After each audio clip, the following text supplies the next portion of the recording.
Hi and hello there, collective. My name is Yan. Welcome new subscribers. Returning Istam buyers, thank you sa inyong walang sawang love and support for me. At kung hindi mo pa alam, mayroon pa tayong other channel.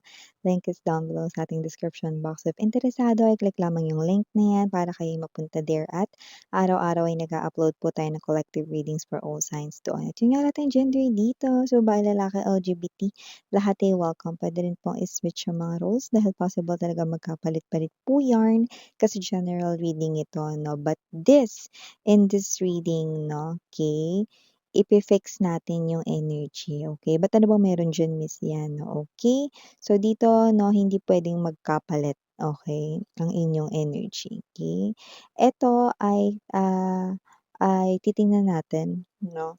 Kumbaga parang you versus your person, yan, no? So, yung person mo dito sa side na to, no, at ikaw naman dito sa side na 'to 'no. So titingnan natin 'no, kung anong meron sa energy ng iyong person ngayon at gano'n din sa energy mo ngayon, okay.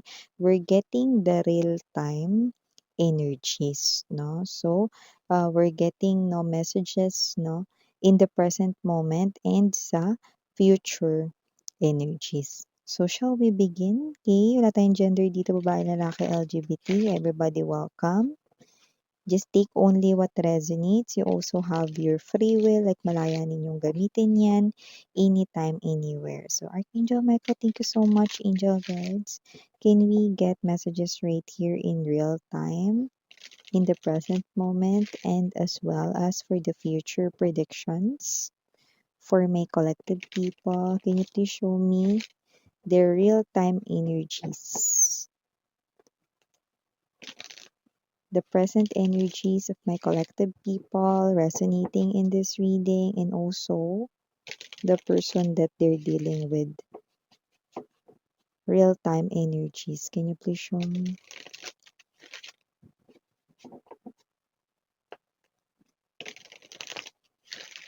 Okay, so just take only what resonates, guys. Let us see.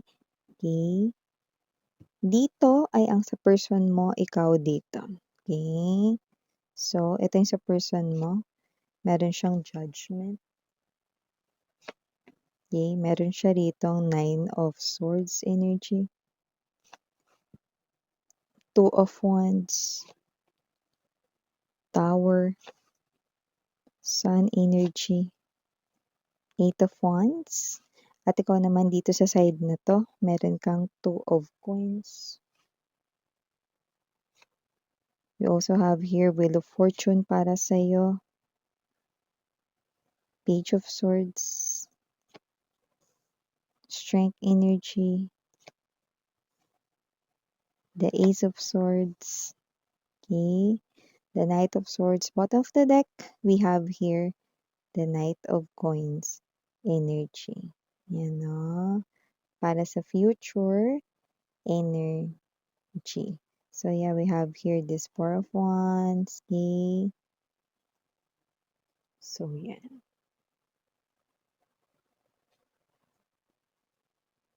Okay. So, bilisan lang natin yung ilaw.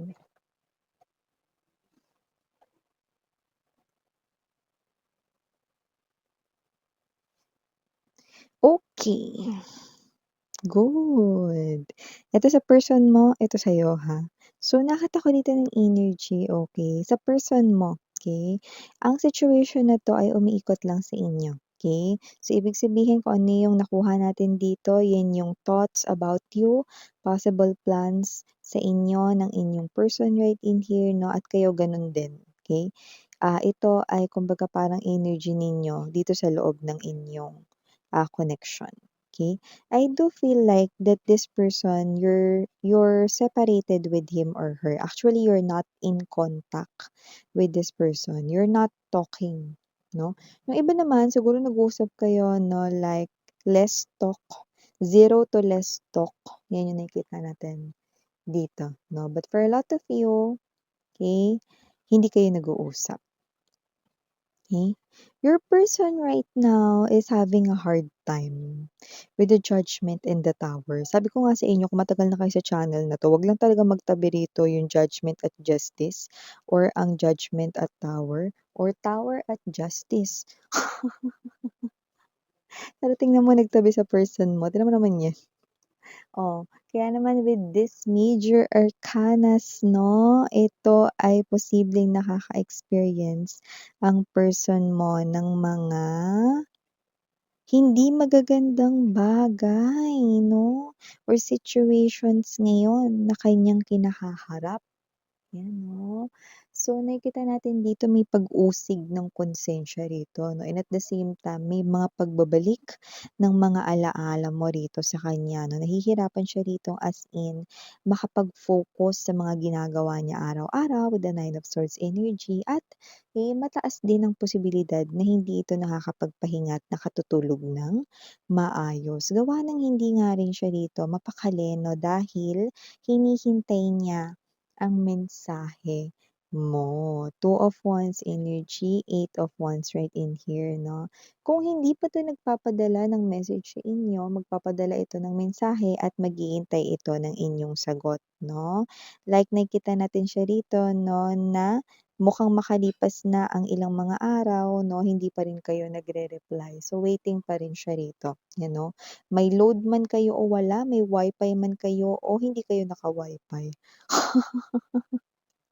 Aabangan niya pa rin ang sagot ninyo. Yung iba nagpadala na ng mensahe pero wala ka pang sagot, yung iba naman hindi pa nagpapadala pero magpapadala yan. Pero nakikita ko rito, hindi ka magre-reply or hindi ka kaagad makaka-reply. Yan o, hindi dahil wala kang load, kundi kasi ito yung person na kadil mo. With the Judgment card energy in the Tower, this person right here caused the big eruption sa inyong life 'no, and with the Sun card energy mukhang natatauhan na 'no, parang hindi lang 'to basta nauntog mga babes 'no, parang ito yung na-comatose ng matagal tapos nagising na, 'yan 'no, at naaalala niya na kayo 'no, bilang kayo ang kanyang tunay na asawa. Kung asawa niya 'yan, ex-husband niyo, ex-wife 'no, or asawa lang 'no, na sumakabilang bahay 'no. Kung sino man ito puwede rin naman na hindi mo 'yan asawa pero maaaring 'yan ay boyfriend, girlfriend, ka-live-in mo 'no, live-in partner mo dati 'no. So, nakita natin dito para siyang na-comatose ng matagal at ito nga siya gising na gising na 'no, naaalala niya na kayo 'no, para siyang energy ng may amnesia dati 'no, na posibleng meron ding third wheel or third party sa inyong koneksyon or baka naman yun talaga yung naging dahilan ng inyong separasyon dati 'no. So, nakita natin dito ng iyong person abangers dito sa'yo ritong pagsagot at pag-reply, gusto ka talaga niya rito 'no, na makita at makausap ng personal. Kaya naman ito marami sa kanila 'no, yung ang nakukuha ko kasi dito, ikaw kasi yung klase ng tao na kilala nila bilang ayaw mo yung dinadaan sa text, sa tawag, gusto mo sa personal talaga para maayos usapan. So, kung sino man 'tong ex mo na ito, this person right here wants to initiate a communication, asking you out 'no, parang date 'no, kung saan kayong dalawa lang 'no, kakausapin niya kayo or may sasabihin siyang mahalaga 'no, importante gano'n, mahalaga na importante pa. Yes, because this is very, very, very, very important for this person right in here dahil inuusig na siya ng kanyang mga ginawa rito sa inyo 'no, at mukhang nare-realize niya na rito ang kahalagahan ng inyo ritong kasal kung kasal kayo niyan or kahalagahan ninyo sa kanyang buhay 'no. So, posibleng itong tao na 'to 'no, ay minsan rin talagang naging salawahan at yung iba maaaring nag-two time pa nga yan sa loob ng inyong relasyon. Pero siya ay gising na gising na rito at hindi lang basta nauntog 'no, itong tao na 'to ay talaga naman 'no, na ngayon ay nakaka-experience ng hindi magandang feeling 'no, sa kanyang emotions 'no. Sobrang sentimental, sobrang emosyonal 'no, yeah. You're hearing that song. It's crying time again, you're gonna leave me. So, kasi naman 'tong energy na 'to. Yung siya yung puwedeng nang iwan high chance dati 'no, pero natatakot dito siya na as in yung dun sa part na yun na you're gonna leave me 'no, yung as in tuluyan ka na talaga, na talagang bumitaw sa kanya, yung hindi ka na talaga niya makita ever, yung hindi mo na talaga siya kausapin ever 'no. Yun yung kinatatakutan niya ngayon. And this person here could be crying 'no, na naman. 'Yan oh, umiiyak siya rito dahil sa'yo, 'yan. As from your side naman, we've got the two of coins right in here 'no, and the strength card 'no. Ay naku miss 'yan, hindi ko alam. Basta ang gusto ko lang ngayon ay magpaka-busy. Marami akong inaasikaso. Yes, kaliwa't kanan rito yung ganap mo sa life 'no. Puwedeng may trabaho ka, may negosyo ka rin. O baka naman busy ka sa life mo 'no. Yung iba lalo na may kids kayo, may mga anak kayo 'no. You're busy with your kids, you're also busy with your, um tatrabahuhan or trabaho ninyo or way of earning a living ninyo, kung anong pinagkakakitaan ninyo could be those. Yung iba doesn't have to be na may kids na kayo or children, wala tayong gender dito, babae, lalaki, LGBT, but you're busy with your life. Busy ka sa mga ganap mo sa life 'no. Marami ka ritong puwedeng mga inaasikasong mga bagay 'no. May mga nakikita akong mga pino-process mo din diyan. Yung iba naman nakita natin dito maaaring kayo, ngayon ay posibleng may trabaho ta's meron kayong inaayos na posibleng small business 'no. May gano'ng klase, parang extra income 'yan 'no. Yung iba naman na nakita natin dito may mga iba rin kayo ditong parang mga ganap sa life like personal, like kaliwa't kanan rin yung ina-attend-dan ninyong occasions, birthday, ganyan 'no. Yung iba maaaring events 'yan 'no, may kinalaman sa trabaho ninyo or maaaring sa negosyo ninyo 'no. Maaaring kung ano man yung nangyayari sa inyo ngayon, busy kayo 'no, at wala kayong time lalo na para dito sa isang ito. So, nakita natin dito wala na yung takot kasi dati pagka naririnig ninyo ang pangalan ng ex ninyo medyo parang may energy kayo na na parang nато-trauma 'no, may gano'ng klase ng energy. Naalala ninyo yung mga nagawa niya, may gano'n kayo dati 'no. Pero ngayon hindi na, iba na 'no, ang layo na talaga ng energy mo 'no. So, with the Wheel of Fortune right in here 'no, may mga blessings ka ditong paparating at may mga dumadating na ditong blessings na mas pinapalawak mo. Yun nga yung binanggit ko kanina, baka yun din yung mga pinagkakabisihan mo kasi may mga blessings ka dito, oh. The Wheel is right here. Iniisip mo kung papaano mo ito mas mapapalawig, mas mapapaunlad 'no. So, maaaring yan ay may kinalaman rito sa growth ng iyong pinansiyal 'no, or para mas makapag-create ka ng brighter future para sa sarili mo, 'yan. At nakikita ko rin dito na hindi ikaw yung klase ng energy na ikaw yung nauunang sumilip sa social media niya, hindi. Pero may mga nakakarating sa'yong balita about your ex 'no, pero hindi mo binibigyan ng atensyon. Possible na sumasagot ka diyaan, very minimal lang 'no. Kunwari ganito, "Uy mare, 'di ba yung ex mo si ano, nakita ko ano pala, ganito, ganito pala tapos hinahanap ka pala niya. Ano bigay ko ba yung number mo sa kanya? Alam mo pass is pass." Parang gano'n yung sagot mo 'no, parang hindi mo sinabi na, "Wag mo ibigay," ano, walang gano'n. Parang ano mo, "Pass is pass mare 'no, tara na mamalengke na tayo there." 'Yan, parang may mga gano'ng klase ng energy kayo 'no. Parang very minimal yung sagot mo, na iba puwedeng nangingiti na lang kayo 'no. Basta kung ano man 'to, parang yung datingan dito is yung message is hahabulin kayo, hinahanap kayo 'no, chine-chase kayo 'no. Pero kayo ito 'no, you're showing that chill vibe 'no, that low-key vibe 'no. Pero this is you, alam ko rin naman 'yan mare, matagal ko ng alam na darating talaga yung araw hahabulin ako niyan 'no, 'yan. So, nakita natin dito that this is you, hindi na 'to bago sa'yo, nakaka kaya kasi naman 'tong mga energies na na-pick up ko dito, you're coming in very strong.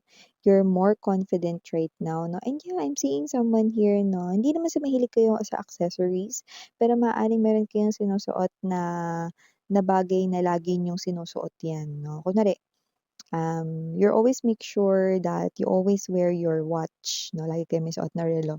Or maybe you have this bracelet here with you guys 'no, like an accessory 'no, or maybe you're wearing your necklace 'no, given by your mom or your, um dad 'no, mag-ganyan or baka naman friendship bracelet, may suot-suot kang laging gano'n, may gano'n 'no.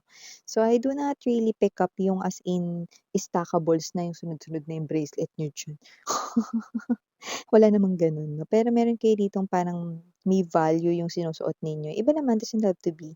Possible na yung watch 'no is something na parang, mahilig kasi akong tumingin sa time. So, dapat lagi ako may watch, ganyan 'no. May gano'ng klase kayong energy. So, yeah. And also with that particular word 'no, speaking of time, oras 'no, ay nakikita ko na hinahabol ng person mo rito 'no, sa future. Yes, you're right. Maghahabol ang person mo sa future dito 'no, okey, lalo na't hindi ka nagpaparamdam, okey? Kapagka lalong hindi ka nagpaparamdam, lalo siyang nati-trigger na habulin kayo. Your person is coming in with the Four of Wands energy. I do see that there's no one stopping your person right in here from coming towards you. I do see na medyo nahihiya siya sa inyo pero ito ay lalapit at hahabulin pa rin kayo. Itong tao na 'to 'no, ay nakikita ko ritong baliw, baliw sa'yo, 'yan 'no. Sabi ko nga sa inyo 'di ba, ang energy niya hindi lang nauntog, parang na-comatose ng matagal 'no. Tinalo niya pa yung tulog ni Sleeping Beauty na 100 years. Gising na siya rito at naaalala niya na kayo 'no, 'yan 'no. At ngayon natatandaan niya na ang inyo ritong kahalagahan at pag-ibig na pinakita sa kanya. Pero paano ba 'to? Wala na kayong interes sa kanya 'no? Yung iba may feelings pa kayo sa kanya pero ang lapot na nun. Ang lapot na ng feelings niyo sa kanya 'no, pero eto 'no, nakita ko hahabulin niya pa rin kayo dito, yes 'no. So, prepare na makulitan because this person here is definitely coming up, running 'no, sa inyo 'no, parang, "Wait lang collective, antayin mo ko." 'Yan. So yeah, no, these are the real-time energies, okey, ng iyong person at siyempre ikaw. Okay, kaya naman just take how this resonates. Now for the initials, yes, we do have and we're also picking up numbers as well, okay? For the numbers, I'm gonna tell the meanings right afterwards. Okay, let's begin with the letter, shall we? We have here the letter N, the letter P, letter J, letter B as in boy. We also have here the letter H, and dito rin letter W. Also have here double letters might be letter A and letter E. Okay. We also have here the letter M and last but not the least for the letters I letter S. Okay. For the numbers, I'm picking up right here, number 10. Your person could be seeing a lot of number 10, especially, no? Okay, possible na itong person na to is definitely experiencing some kind of ending, no? But I'm also picking up number 1, okay, because this person right here is definitely wanting new beginning here with you guys. No? And aside from that, number 10 and number 1, we're also picking up right here, number 9. Your person right here is wishing. Spiritual number 9 is wishing, manifesting you coming back into his or her life. And last but not the least, no, is number 2. This person really wants this wish to be number 2, okay, partnership again with you. So yeah, these are all the messages we've got right here for you guys. No, thank you so much for sharing this, no, to me and to other viewers right in here. Just pick up the resonating messages for you. So again, I'm Yuriana Oni Saranghel of Enlight. 안녕.